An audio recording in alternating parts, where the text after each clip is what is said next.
የህዋቱ አርሚ 7 ሰው ገባ። የሱዳን ከባድ ብረት ለበሶችን የታጠቀው ሰራዊት በወልቃይት ድንበር ሸረሪና መግባቱ ተሰምቷል። ኢትዮጵያንም አላምናትም ሶማሊያ አፈገፈገች። የሶማሊያው መሪ ጎረቤት ሀገራት እስራኤል ለሶማሊላንድ የሰጠችን እውቅና ይደግፋሉ ሲሉ ከሰሱ። ኢትዮጵያ ሮይተርስ ላይ እርምጃ ወሰደች። ትራምፕ ኢራንን እቀጣለሁ አሉ። የዓለማችን ትልቁ የጦር መርከብ ወደ ኢራን ጉዞ ጀምሯል። ከሰሞኑ በስድስት አቅጣጫ ወደ ኢትዮጵያ ድንበር ለመግባት እንቅስቃሴ መጀመር የተነገረው የህዋቱ አርሚ 7 የትግራይንና ወልቃይትን አዋሳኝ ወደ ሆነችው ሸረሪና መግባቱ ተሰማ።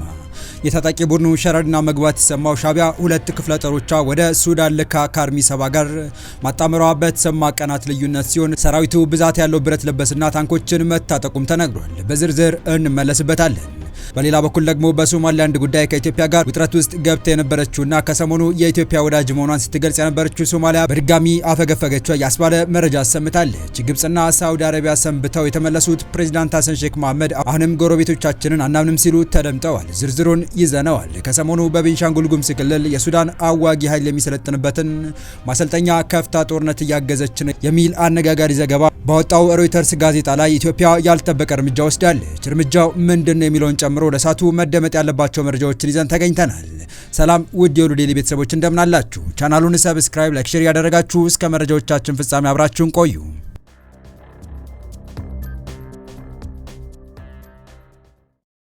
በመጀመሪያም ከወደ ሰሜን የተሰማውን መረጃ በማስቀደም እንጀምር። ከሰሞኑ በስድስት አቅጣጫ ወደ ኢትዮጵያ ድንበር ለመግባት እንቅስቃሴ መጀመሩ የተነገረው የህዋቱ አርሚ 7 የትግራይና ወልቃይት አዋሳኝ ወደ ሆነችው ሸረሪና መግባቱ ተሰማ።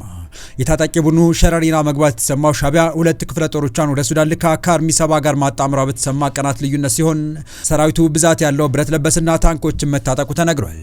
ከጅምሩ በብዙዎች ዘንድ በማር የተጠቀለለ አደገኛ መርዝ ነው ሲባልለት የነበረው ጽምዶ መልኩን ቀይሯል። ዓላማው የኤርትራና የትግራይ ማህበረሰብ የህዝብ ለህዝብ ግንኙነት ማጠናከርና በጥላቻ ስሜት የሻከረውን የሁለቱን ህዝቦች ስነ ልቦና ማለዘብ ነው ቢባልም እውነታው የሻቢያና ህዋት ጥፋት ማስፈጸሚያ ሆኗል እየተባለ ባለበት ወቅት የሻቢያን ሁለት ክፍሎችና የህዋትን አንድ አርሚ ይዞ ባንደዝ እየተንቀሳቀሰ ያለው ኃይል ወደ ትግራይ ማስገባቱ ተሰምቷል። በሱዳን ሲደራጅ የነበረው ጦር በሁመራ በኩል ድንበር ሰብሮ መግባቱ የሚጠቁሙ መረጃዎች ወጥተዋል። ይኸው ከፍተኛ ጦር ድንበር አልፎ የገባው ህዋት ለጀመረው ጦርነት ድጋፍ ለማድረግ ነውም እየተባለ ይገኛል። ዛሬ ከትግራይ የወጡ መረጃዎች እንዳመለከቱት ከሆነ መቀመጫውን ሱዳን አድርጎ የተደራጀውና በኤርትራና ሱዳን መንግስታት ከፍተኛ ድጋፍ እስከ ድሮን ድረስ መታጠቁ የሚነገርለት የህዋት አርሚ 7 የሚባለው ጦር ወደ ትግራይና ወልቃይት አዋሳኝ ሸረሪና አካባቢ መግባቱ አረጋግጠዋል። ጦሩ ብዛት ያለው ከሱዳን ጦር ሰራዊት የተለገሰውን ብረት ለበስና ታንክ ይዞ መግባቱም የተነገረው ይኸው በኤርትራና በሱዳን ብሔራዊ ጦር ድጋፍ እንደተደራጀ የሚነገርለትና በተለምዶ ሳምሪ እየተባለ የሚጠራው አርሚ 7 ከሰሞኑ በስድስት አቅጣጫ እየተታኮሰ ወደፊት ገፍቶ ጫካ በተባለ አካባቢ መድረሱንና የአካባቢውን ሰላማዊ ህዝብ እያፈናቀለ መሆኑን የአካባቢው ተፈናቃዮች መግለጻቸው መዘገባችን ይታወሳል። የአርሚ 7 የተባለ የህዋት ጦር ከሁለት ሳምንት በፊት በተመሳሳይ በመተማ መስመር ጥቃት ከፍቶ ሊገባ ሙከራ አድርጎ የነበረ ሲሆን ከባድ ኪሳራ ማስተናገዱን በወቅቱ መነገሩ የሚታወስ ነው። አጥቂ ቡድኑ በአካባቢው ያለውን መከላከያና የሚኒሻ ኃይሎች ወደ ኋላ እንዲያፈገፍጉ ማድረግ መቻሉ ያስታወሱት የአካባቢ ምንጮች እግረኛው ጦር ቢያፈገፍግም አየር ኃይሉ በወሰደው የድሮን ጥቃት ግን አርሚው ላይ ከፍተኛ ኪሳራ ማድረሱን ገልጸው አሁንም እያደረገ ያለው ሙከራ ውጤታማ የሚሆን አይመስልም ሲሉ አክለዋል። በቀጣይ መረጃ ኢትዮጵያ ሮይተርስ የዜና ወኪል ጋዜጠኞችን በሀገሪቱ የመስራት መብት እንደነጠቀች የፈረንሳይ ዜና አገልግሎት ዘገበ። በመጪው ቅዳሜና እሁድ በአዲስ አበባ የሚካሄደውን 39ኛው የአፍሪካ ህብረት የመሪዎች ጉባኤ ላይ ለመሳተፍ ለሮይተርስ የተሰጠው ፍቃድ እንደተሰረዘ የዜና ወኪሉ ቃል አቀባይ በኢሜል እንደገለጹ ዘገባው ይጠቁማል። ከዚህ በተጨማሪ መቀመጫቸውን በአዲስ አበባ ያደረጉ 3 የሮይተርስ ጋዜጠኞች በኢትዮጵያ የመዘገብ ፍቃድ እንዳልታደሰ ቃል አቀባዩ ገልጸዋል። ሮይተርስ የውሳኔው ገፊ ምክንያቶች ምን እንደሆኑ ያለው ነገር የለም። ሁሉም ጋዜጠኞች ኢትዮጵያውያን ሲሆኑ ሮይተርስ ለኢትዮጵያ በሚሰራቸው ዘገባዎች የጀርባ አጥንት እንደነበሩ የፈረንሳይ ዜና አገልግሎት ገልጿል። ሮይተርስ ጉዳዩን እየገመገመ እንደሚገኝና ነፃ ገለልተኛና አስተማማኝ በሆነ መንገድ ስለ ኢትዮጵያ ዘገባዎች መስራቱን እንደሚቀጥል አስታውቋል። የፈረንሳይ ዜና አገልግሎት በጉዳዩ ላይ ለኢትዮጵያ ባለስልጣናት ያቀረበው ጥያቄ ምላሽ እንዳላገኘ በዘገባው ጠቅሷል። የኢትዮጵያ መገናኛ ብዙሃን ባለስልጣን ባልደረባ ስለ ጉዳዩ መረጃ እንደሌላቸው መናገራቸውን የፈረንሳይ ዜና አገልግሎት ዘግቧል። ሮይተርስ ከጥቂት ቀናት በፊት ለሱዳን ፈጥኖ ደራሽ ኃይሎች ታጣቂዎች በኢትዮጵያ ቤንሻንጉል ጉሙዝ ክልል ማሰልጠኛ መከፈቱን የሚዘግብ ሰፊ ሪፖርት አቅርቦ ነበር። ከሁለት ሳምንታት ገደማ በፊት ዋዜማ ሬዲዮ በኢትዮጵያ ያለውን የስራ ፍቃድ ከተቆጣጣሪው የመገናኛ ብዙሃን ባለስልጣናት በተሰጠው ትዕዛዝ እንደመለሰ ገልጾ ነበር። ባለፈው ታህሳስ ወር የኢትዮጵያ መገናኛ ብዙሃን ባለስልጣን የዶይቼ ቬለ 2 ዘጋቢዎችን ፍቃድ በቋሚነት ሰርዟል።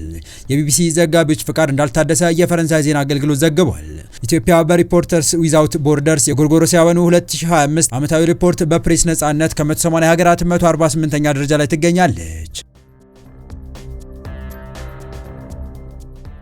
በቀጣይ መረጃ ከሰሞኑ የኢትዮጵያ ወዳጅ መሆኗን ስትገልጽ የነበረችው ሶማሊያ በድጋሚ አፈገፈገች እያስባለ መረጃ አሰምታለች። ግብጽና ሳውዲ አረቢያ ሰንብተው የተመለሱት ፕሬዚዳንት ሐሰን ሼክ መሐመድ አሁንም ጎረቤቶቻችንን አናምንም ሲሉ ተደምጠዋል። የሶማሊያው መሪ ጎረቤት ሀገራት እስራኤል ለሶማሊላንድ የሰጠችውን እውቅና ይደግፋሉ ሲሉ ከሰዋል። የሶማሊያው ፕሬዚዳንት ሐሰን ሼክ መሐመድ ስማቸውን ያልጠቀሷቸው ጎረቤት ሀገራት እስራኤል ለሶማሊላንድ የሰጠችውን የአገርነት እውቅና ይደግፋሉ ሲሉ ከሰሱ። ፕሬዚዳንቱ ለንደን ውስጥ ለሚታተመው አሽራቅ አልአውሳጥ ለተባለው የአረብኛ ጋዜጣ በሰጡት ቃለ ምልልስ ላይ አገራቱ እስራኤል ለሶማሊላንድ የሰጠችውን እውቅና ለራሳቸው ጥቅም ሊያውሉት ይፈልጋሉ ሲሉ ከሰዋል።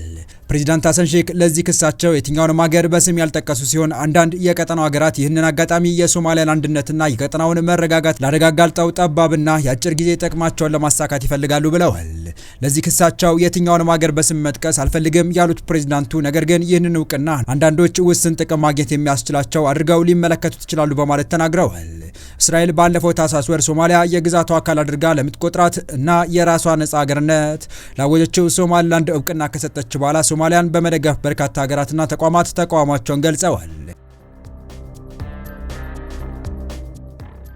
ነገር ግን የሶማሊያ ጎረቤት ከሆኑት ሀገራት መካከል እስካሁን በይፋ ተቃውሟቸውን ወይም ድጋፋቸውን ያልገለጹት ኢትዮጵያ እና ኬንያ ናቸው።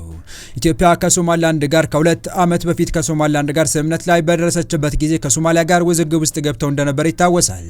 የሶማሊያ ፕሬዝዳንት የሀገራቸው ግዛት አንድነት ላለፈ የማይገባው ቀይ መስመር ነው በማለት አስጠንቅቀው መንግስታቸው የሶማሊያን ሉዓላዊነት ለማስጠበቅ የተለያዩ ፖሊሲዎችን እየተጠቀመ ነው ብለዋል።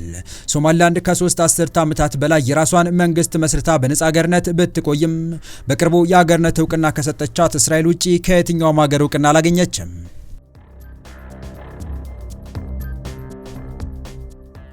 በመጨረሻም የአሜሪካው ፕሬዝዳንት ዶናልድ ትራምፕ ቴህራን በኒውክሌር መርሃ ግብሯ ላይ ስምምነት ላይ መድረስ ካልቻለች በጣም ከባድ የሆነ መዘዝ ሊገጥማት እንደሚችል በመግለጽ በድጋሚ አስጠነቀቁ።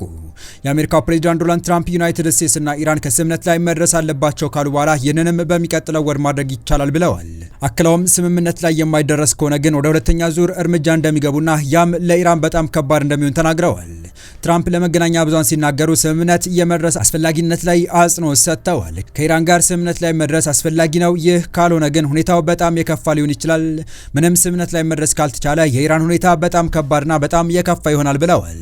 ከስምምነት ላይ መድረስ አለብን፣ አለበለዚያ ሁኔታዎች የበለጠ ይካረራሉ እና አስቸጋሪ ይሆናሉ ሲሉ ለጋዜጠኞች ተናግረዋል። የእስራኤሉ ጠቅላይ ሚኒስትር ድርድር እንዲቋረጥ ጠይቀዋቸው እንደሆነ ተጠይቀው እንደዚያ አልተነጋገርንም፣ የምፈልግ ከሆነ ግን እነግራቸዋለሁ ብለዋል። ፕሬዚዳንቱ ኢራናውያን መጀመሪያ ላይ መስማማት ነበረባቸው፣ ያንን ማድረግ ስላልቻሉ ወደ ዘመቻ ሚድናይት አመር ገባን። አሁን ከስምምነት ላይ የማይደርሱ ከሆነ ለኢራን እጅግ ከባድ ይሆናል። ኢራንና ዩናይትድ ስቴትስ ዳግም ድርድር የጀመሩት ባለፈው ሳምንት አርብ በኦማን ዋና ከተማ መስካት ነበር። የተወደዳችሁ የቻናላችን ቤተሰቦች ለአሁኑ ለእናንተ ይመጥናሉ ብታደምጧቸው ታተርፉባችኋላችሁ ብለን የመረጥንላችሁ ዕለታዊ መረጃዎቻችን እስካሁን ያደመጣችኋቸው ነበሩ። በተመሳሳይ ሀገራዊና ቀጠናዊ ጉዳዮች እንዲሁም ዓለም አቀፋዊ የጂኦፖለቲካ ወታደራዊና አነጋጋሪ ክስተቶችን ለበለት ተከታትለን በትኩስ ይዘን እንደምንቀርብ እያሳወቅን የቻናሉ ቤተሰብ ካላችሁ ሰብስክራይብ፣ ቪዲዮን ላይክ እና ሼር በማድረግ ተደራሽነታችን ታሰፉ ዘንድ አክብሮታዊ ግብዣችን ነው። አበቃን። ሰናይ ጊዜን ተመኘን።